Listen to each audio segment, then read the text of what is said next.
සන්කුයික් සමග අවුරුදු සිරිත්. ඉලන්දාරි බාල් හරඹ තරුණයන්ට පැවරෙනකොට තරුණියන්ටත් බාල් හරඹ පැවරෙනවා. හේතුව තමයි උදාවෙන බක්මහා අලුත් අවුරුද්ද සන්තෝෂයෙන් බෙදා හදාගන්න තමුන්ගේ ශාරීරික ශක්තිය යොදවනවා.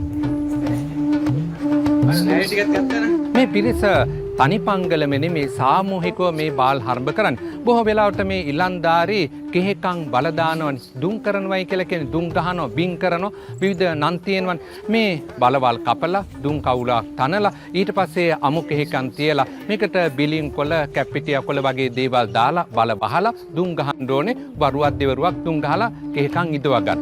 දැන් පේනවද මේ රටාව ඇවිල්ලා තියෙන්නේ?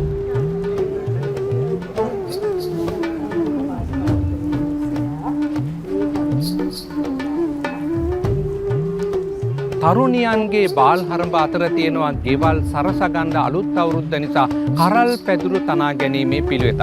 ඒකත් සියලු දෙනා එකට එකතු පහදු වෙලා තමයි කරන්නේ. මොකද සරු අස්වැන්නක් ලැබිලා තියෙන හින්දා තමයි මේ කරල් පැදුරු වීමනත් කරගෙන යන්නේ.